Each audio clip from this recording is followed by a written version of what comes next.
प्रभात, ले बाबा को साथ, उठो रे प्रिय आत्मन, जागो हे प्रिय आत्मन। फरिश्तों के संग संग बाबा है पधारे, फरिश्तों के संग संग बाबा है पधारे। प्रीतम से कर मिलन, जागो आत्मन, उठो आत्मन, आई रे प्रभात। Om Shanti. Role of Bap Dada at Amrit Vela and responsibilities of children. Children's responsibility when Baba goes on tour. Make a list of your fortune from Amrit Vela. At Amrit Vela, the Father himself wakes the fortunate children and also invokes them. Those who are extremely loving children, and they have experience that even if they wish to sleep, someone is not letting them sleep, someone is waking them, someone is calling them. Do you have such experience? Do you see your fortune since Amrit Vela? In the devotion, the devotees consider deities to be God. Awaken them by ringing the bell, and here it is God himself who wakes you. How much fortunate you are. From Amrit Vela, Baba serves the children in the form of server and then invoke, come and experience the stage being equal to the Father. Sit with me. Where is the Father sitting? In the high place and in a high stage. When you are sitting with the Father, what would your stage be? What are you laboring? Why are you laboring?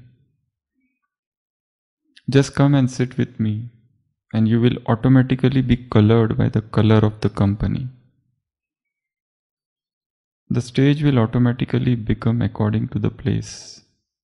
The place has its own effect on your stage.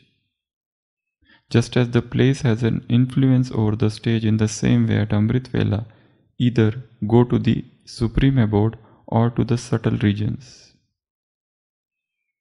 and sit with the Father. If the Amrit Vela is powerful, then help will be received automatically throughout the day. So keep your fortune in your consciousness. Wow, my fortune. That my day begins with God. Then look at your fortune further.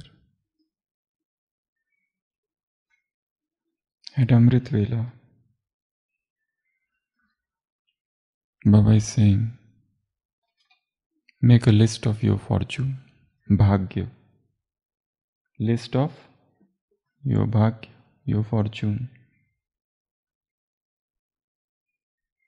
Amrit Vela is a time when everything happens without effort.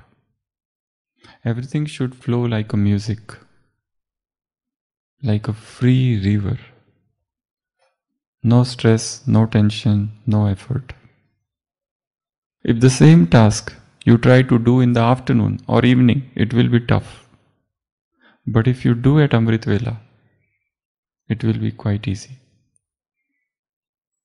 And that should be the very first thought. The moment you wake up, you open your eyes. Who has woken me up? In Bhakti, Baba said, deities are considered God, and devotees, they wake up deities thinking of them as God. But here in Confluence Age, God himself wakes you up at Amrit Vela. And Baba is saying many of you have got that experience, that even if you don't want to get up, somebody is shaking your bed, somebody is invoking you. So the moment you open your eyes, that thought should come. What I have got. FAT. What is it? The moment you become Brahmin, you become fat. You get fat. Fortune, attainment, treasures. Bhagya, prapti, khazana. The moment you become Brahmin, you get fat. Physically fat also. So the moment you become Brahmin, automatically you become fortunate. In today's Sakar Murli, there's a new word, divine insight. Baba said you get third eye of knowledge, Jnana Chakshu. You get divine insight. Now you are becoming Buddhiman, intellectual. Now your third eye has opened. The world is vicious, dirty, below the whips, Runya ka pani. While you have attained the highest.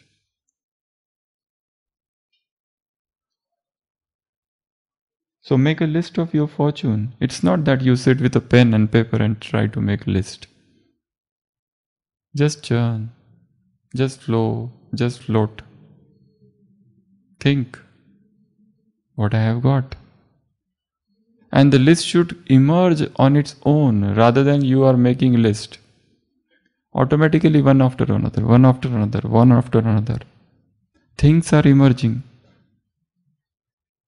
So what are the advantages of staying in Madhuban? What are the advantages of staying in Mount Abu? First tell this.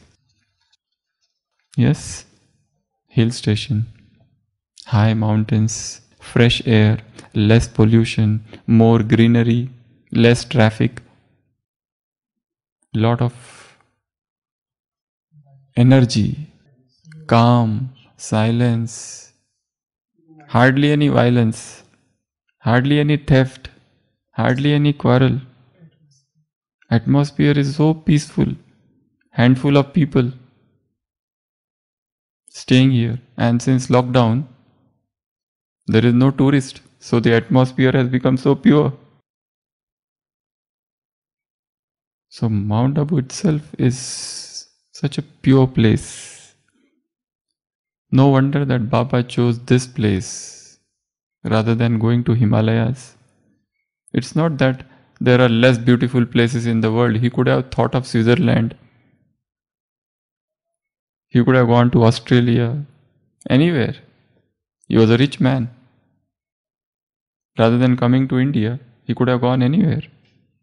And in India also, Mount Abu was chosen. Why Mount Abu was chosen? There are so many other beautiful places also.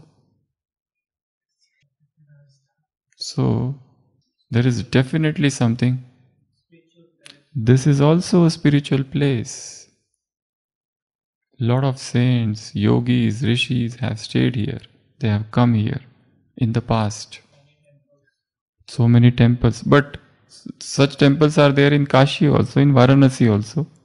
Such temples are there in so many different places of the world, in India. But still, this place, not just because of temples, not just because of spiritual atmosphere, but there is something else also hidden here. Some secrets. The ultimate secret we would never know, but definitely this place is infused with divinity. There is a poem on Mount Abu which was written long back. Earlier they used to write it Abu, A-B-O-O. This was the spelling of Abu initially. So there is one English poet who has written a poem on Mount Abu in 1839. In 1839, and the name of the poem was Hindu, Hindu Temples on the Mountain Lake of Abu, which was published in Fisher's Drawing Room Scrapbook, 1839. It's a big poem. So they have described the beauty of it even at that time. Even when Vivekananda arrived here, and he stayed in Mount Abu for about 4 to 6 months near Toad Rock.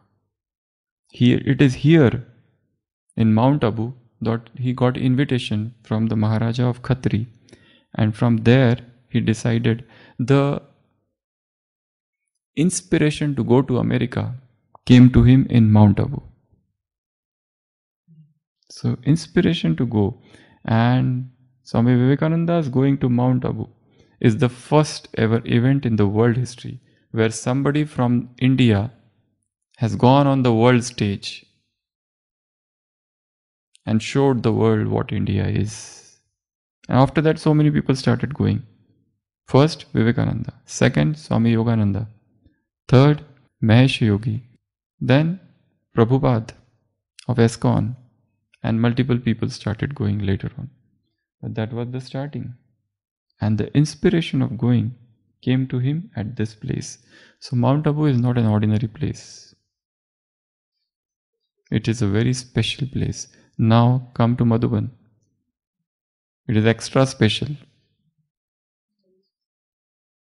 So place definitely has got importance. So remember your fortune where you are. It's not that those who are not staying in Madhuban are not in Madhuban. Madhuban is not just the geographical definition. Madhuban is a tapasya place without walls. It's a hut without walls. It doesn't have walls. If you are with your mind in Madhuban, you are in Madhuban.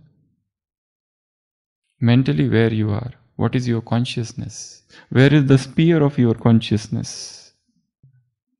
So Baba says, at Amrit Vela, remember your fortune, make a list of your fortune. The moment you open your eyes, say where I am. I am in Madhuban. What is Madhuban? Remember all the names of Madhuban, one after another, and you will get intoxicated. This is the place where Brahma did tapasya. This is the place where Mamma did tapasya. Today is 1st of June, and this is the month of Mamma. In today's Sakar Murli, Mamma said, Akhanda Yoga, undivided yoga. It should never get broken. Sampurna Ichha, you should have complete desire, complete courage to become like the Father, full step. So this is the land of Brahma, this is the land of Mamma, this is the land of all Dadis who did tapasya. This is the land of all the Brahmins. Every Brahmin is always eager to come to Madhuban. When we will go to Madhuban? When we will do tapasya? But when they will come, again there would be crowd. And now such pin drop silence at Amrit Vela. I have never seen such silence in Madhuban ever in last 10 years. Such pin drop silence. So the atmosphere is so powerful, so divine. It just makes you fly up. But you can experience it sitting in any corner of the world. With your mind's aeroplane, intellect's aeroplane, just come to Madhuban. It depends upon you which flight you board. There are some flights which reach at 2 a.m., some flights reaching at 3 a.m., some at 4 a.m. What flight you are boarding and what flight you are reaching. Reach early in the morning at 2 a.m. If suppose some Madhuban Nivasi is waking up at 3, so you are earlier than him in Madhuban. If you board the flight which reaches Madhuban at 2 a.m., so you get more time to spend here. This is a small area, but so powerful, very high vibrations. So make a list of your fortune first. Who wakes you up? What is my fortune? What is happening to me? Who has given me this fortune? You know, there are two things in life, in spiritual life. One is discipline. Do this, do that. Another is meditation. One is discipline. Does discipline lead to meditation? Maybe not. But yes, meditation definitely leads to discipline. One is You do this, you wake up at this time. It is so fearful. You don't eat, you do fast. It is so horrible. You starve. I am starving. I am feeling craving for food. It is so tough. This will never lead to meditation. There are people in the world like Jains. They do so much austere sadhanas. But do they reach God? No. Discipline doesn't lead to meditation. But yes, meditation can lead to discipline. Meditation means loving remembrance of God. So fill yourself with that love. That love will wake you up at Amrit Vela. It is not that discipline. Okay, I set the alarm at 2 o'clock, 3 o'clock, 4 o'clock and I must wake up. Not like this. But you are so much full of love that love wakes you up at Amrit Vela. In one Murli there was a slogan.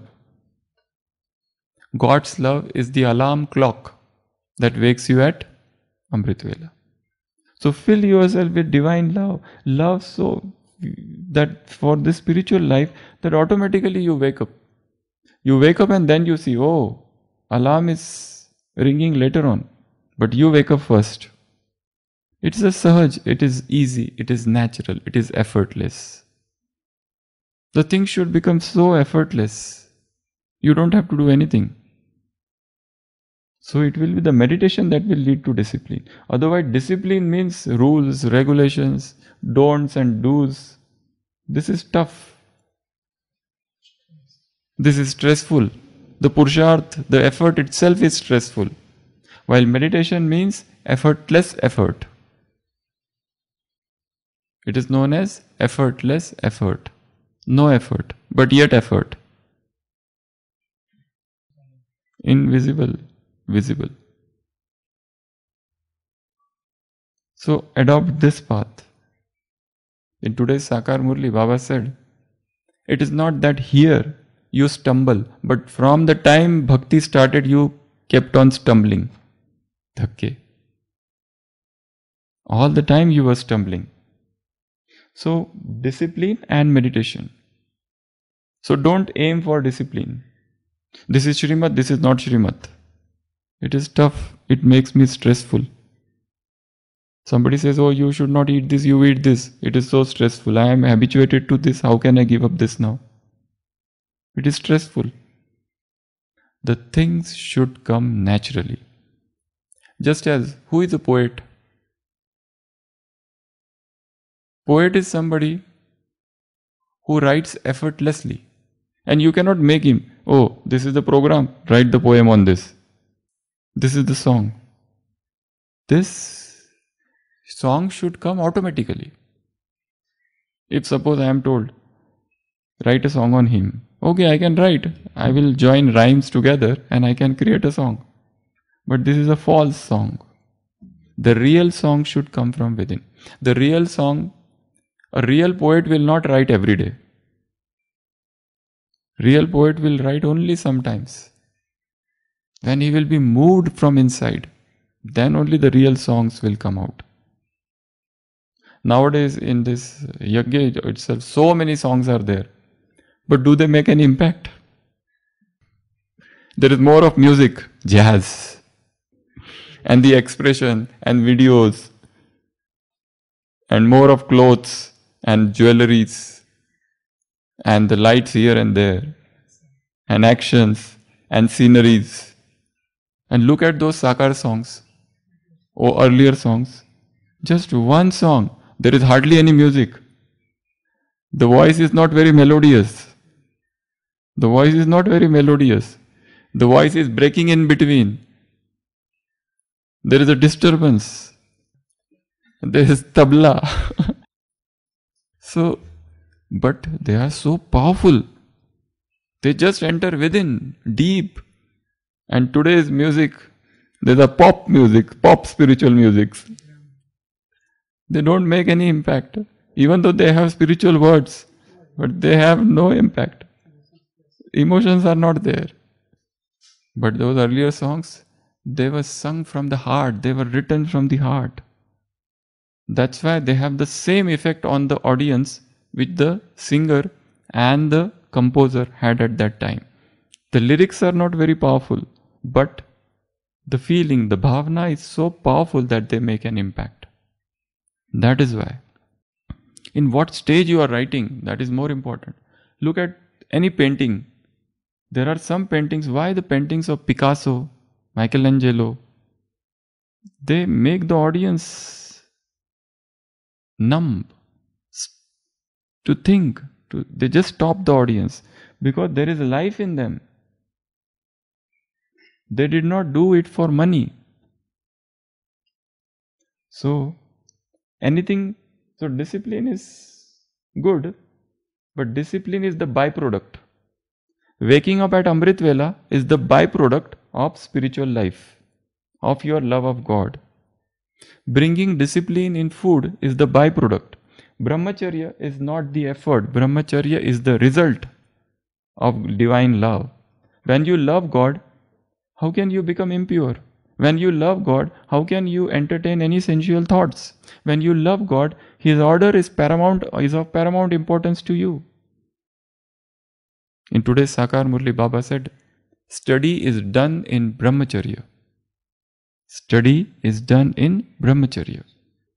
So Brahmacharya comes on its own. You don't have to make any effort for Brahmacharya, and your Brahmacharya will be real Brahmacharya. It will not get broken even in the dreams. And you will feel the power of Brahmacharya within you all the time, 24 hours. Your sleep is so pure. There are no vicious dreams at all. All the time there is a surge of energy. It is not that somebody's Kundalini has woken now. All the time you are in the stage of awakened Kundalini. All the time you are in the stage of awakened Buddhahood, consciousness, Sambodhi. So that is spirituality. Spirituality is not sitting at one place and doing nothing. It is like you are moving, you are doing all the work. And yet, there is a superpower within you, which you alone know. Because that is the power of unbroken celibacy. There is no leakage in last Sunday's Murli. The link is there, then there will be no leakage. Otherwise, there will be leakage. So at Amrit Vela, fill yourself with divine love. At Amrit Vela, fill yourself with meditation. And the discipline will be byproduct. And Brahmacharya will be byproduct. And throughout the day, you will get Baba's help on it automatically. You don't have to do anything. And there will be new situations every day. New paristhiti, new circumstances, new paper. Yesterday in our OPD, a new thing happened. One boy came and he started fighting. His mother had died. She had COVID. So he said, my mother had died. I said, yeah. So he said, why you people did her postmortem? I said, how you got to know that postmortem is done? So he said, because I saw something wrapped here in her body. So it was a new situation. We told him, we never do postmortem. Postmortem is done in government hospital. But that was a young boy. Probably somebody told him, go and fight. Probably you will get some money or something like that. So put an allegation on them. So he said that you did a postmortem. So I told him, do you understand what is postmortem? Postmortem means you cut and then there are sutures. Were there sutures? He said, no, sutures were not there. But you did postmortem. So that was an innocent boy, young boy, maybe 20-year-old. So he was in that stage of shock already. So new situations come every day. Every day. Something new happens. But then Baba fills you with power to handle such situations. These are unforeseen situations, unpredictable situations. Suddenly somebody comes and does something else. You are not prepared for it. You can't even think that such a thing can happen. But it took us half an hour to convince him. Half an hour. He said, no, it was done. And why you did it? So how to convince him? That postmortem is done in criminal cases, not in this. When we know the cause of death. So it was a tough job. But still. So as Baba said, new situations will come to you. So At Amrit Vela, make a list of fortune. At Amrit Vela, fill yourself with divine love. At Amrit Vela, invoke Him. At Amrit Vela, feel that He is waking me up, He is with me, and His help will follow you throughout the day. Om Shanti. Om Shanti. Make a list of your fortune from Amrit Vela. At Amrit Vela, the Father Himself wakes the fortunate children and also invoke them. Those who are extremely loving children and they have the experience that even if they wish to sleep, someone is not letting them sleep. Someone is waking them. Someone is calling them. Do you have such experience? Did you see your fortune since Amrit Vela? In the devotion, the devotees consider deities to be God, awaken them by ringing the bell. And here, it is God Himself who wakes you. How much fortunate you are. From Amrit Vela, Baba serves the children in the form of server and then invoke. Come and experience the stage being equal to the Father. Sit with me. Where is the Father sitting? In a high place and in a high stage. When you are sitting with the Father, what would your stage be? Why are you laboring? Just come and sit with me, then you will automatically be colored by the color of the company. The stage will automatically become according to the place. The place has its own effect on your stage. Just as the place has an influence over the stage, in the same way, at Amrit Vela, ether go to the supreme abode or the subtle region and sit with the Father. If the Amrit Vela is powerful, then help will be received automatically throughout the day. So keep your fortune in your consciousness. Wow, my fortune! That my day begins with God. Then look at your fortune further. Om Shanti. वेला है जागरण की